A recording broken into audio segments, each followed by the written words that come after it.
ত্রয়োদশ সংসদ নির্বাচনে জিএম কাদেরের নেতৃত্বাধীন জাতীয় পার্টি প্রতিদ্বন্দ্বিতা করলেও সরে গেছে আনিসুল ইসলাম মাহমুদের অংশ। দুটি পক্ষই বলছে সুষ্ঠু ভোট আয়োজনে সরকারের সদিচ্ছার অভাব রয়েছে। সবার জন্য সমান সুযোগ নেই অভিযোগ করে প্রশাসনকে নিরপেক্ষতা প্রমাণের আহ্বান তাদের। মব নিয়ন্ত্রণে ব্যর্থ হলে নির্বাচনে বড় বাধা হবে বলেও শঙ্কা জাপা নেতাদের। নির্বাচনের আগে নানা কারণে গুরুত্বপূর্ণ হয়ে ওঠে জাতীয় পার্টি। আসন্ন ত্রয়োদশ সংসদ নির্বাচনে আওয়ামী লীগ বাদ পড়ায় জাতীয় পার্টিকে নিয়ে নানা আলোচনা। বিএনপি জাতীয় পার্টিকে নির্বাচনে চাইলেও বিরোধিতা করছে এনসিপি। বিজলি কেবলসের স্কিন কোটেড ইনসুলেশন আগুন প্রতিরোধী। বিজলি কেবলস, নিরাপদ আজীবন। জাতীয় পার্টির জিএম কাদেরের নেতৃত্বাধীন অংশ নির্বাচনের মাঠে আছে। তবে আনিসুল ইসলাম মাহমুদের নেতৃত্বে আরেকটি অংশ জাতীয় গণতান্ত্রিক ফ্রন্ট গঠন করলেও পরে নির্বাচন থেকে সরে এসেছে। তফসিল ঘোষণার পর হাদি হত্যা, পত্রিকা অফিস, ছায়ানট ও উদীচিতে হামলা, মব তৈরি করে মানুষ পুড়িয়ে মারা সুষ্ঠু ভোটের লক্ষণ নয় বলছেন নেতারা। সরকার আইন শৃঙ্খলা পরিস্থিতি নিয়ন্ত্রণে ব্যর্থ হয়েছে অভিযোগ জাতীয় পার্টির। বিগত তত্ত্বাবধায়ক সরকারের সময় যে লেভেল প্লেইং ফিল্ড, এবার তা নেই বলে নির্বাচন থেকে সরে এসেছেন জানালেন একাংশের নেতা। লেভেল প্লেইং ফিল্ড যেটা কেয়ারটেকার সরকারের সময় দেখেছি, সেইটা তো এখন দেখলাম না। সরকার যদি সকল সুযোগ সুবিধা সবার সব দলের জন্য সমান না রাখে, সেটা একচোখা সরকার বলা যায়। সরকারকে লেভেল প্লেইং ফিল্ড অবশ্যই বজায় রাখতে হবে। সরকারের সুষ্ঠু ভোট করার সদিচ্ছার অভাব কিন্তু আমরা অনেকদিন আগে থেকেই দেখছি এবং আমরা এবারও মাঠে গিয়ে অনুভব করেছি। নির্বাচন বর্জন করা অংশের নেতারা বলছে, আওয়ামী লীগ ও জাতীয় পার্টিকে ছাড়া নির্বাচন হলে তা বড় প্রশ্নের মুখে পড়বে। এদিকে জিএম কাদেরের নেতৃত্বাধীন অংশ বলছে, দলের বিরুদ্ধে মব সৃষ্টি বন্ধ না হলে নির্বাচন থেকে সরে দাঁড়াবে জাতীয় পার্টি। এই মব যদি কমাতে না পারে সরকার, সুষ্ঠু ভোট হবে না। এই মব যদি বাড়তে থাকে তাহলে দেশে আমরা কোনো ভোটের সম্ভাবনা দেখি না।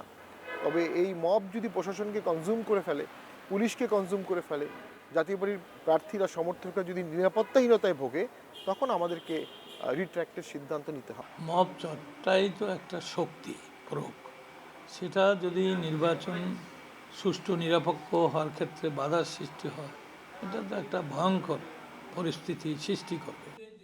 নেতারা বলছেন, নির্বাচনে অংশগ্রহণ বাধাগ্রস্ত করতে জাতীয় পার্টির বহু নেতাকর্মীর বিরুদ্ধে মিথ্যা মামলা দায়ের হয়েছে। অবিলম্বে এগুলো প্রত্যাহার করতে সরকারের প্রতি আহ্বান তাদের। Hasif Mahmud Shah, Independent News, Dhaka. এ বিষয়ে আলোচনার জন্য আমাদের সঙ্গে যোগ দিয়েছেন জাতীয় পার্টির প্রেসিডিয়াম সদস্য ও আন্তর্জাতিক বিষয়ক বিশেষ দূত মাসরুর মাওলা। যারা মাসরুর মাওলা, আপনাকে স্বাগত জানাচ্ছি ইন্ডিপেন্ডেন্ট টেলিভিশনে। যেটি শুরুতেই জানতে চাইবো যে নির্বাচনে সবার জন্য সমান সুযোগ এখনো তৈরি হয়নি বলে অনেকে অভিযোগ করছেন। আপনি এই কথার সাথে কতটুকু একমত? জি, থ্যাংক ইউ আমাকে সুযোগ দেওয়ার জন্য। দেখুন, একটা কথা বলি, এই নির্বাচনে এখন বর্তমান লেভেল প্লেইং ফিল্ড তো নাই, ইনক্লুসিভিটিও নাই।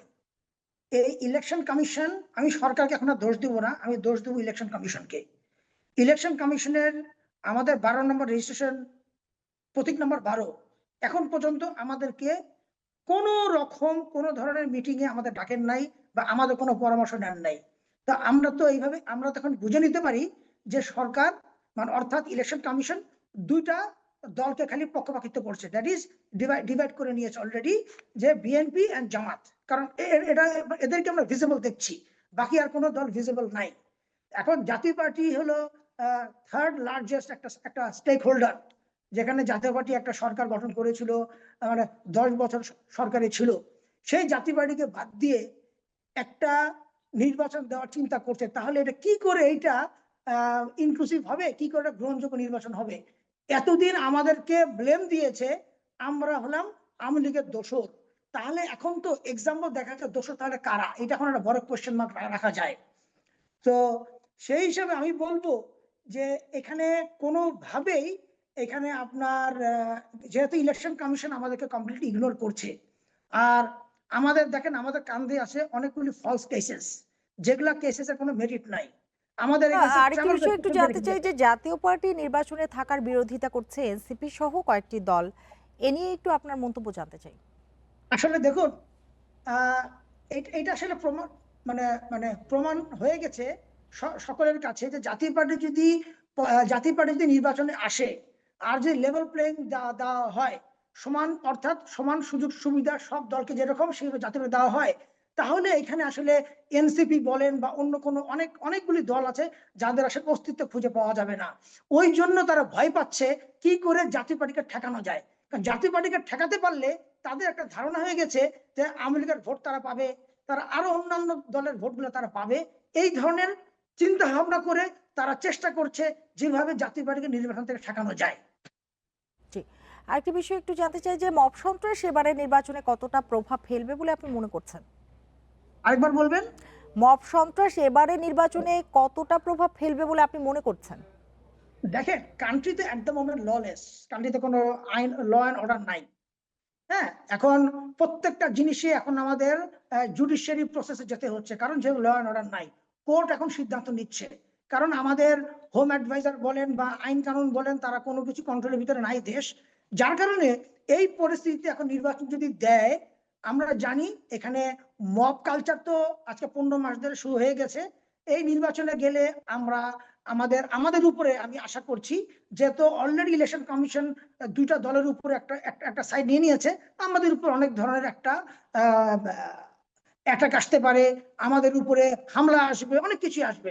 সেই হিসেবে আমি মনে করি না যে কোনোভাবেই আমরা নির্বাচনে যেতে পারবো, কারণ মব কালচার যেভাবে চলে গেছে, আর মব কালচারটা এখন আপনি বলতে পারেন কাইন্ড অফ লিগ্যালিটি হয়ে গেছে।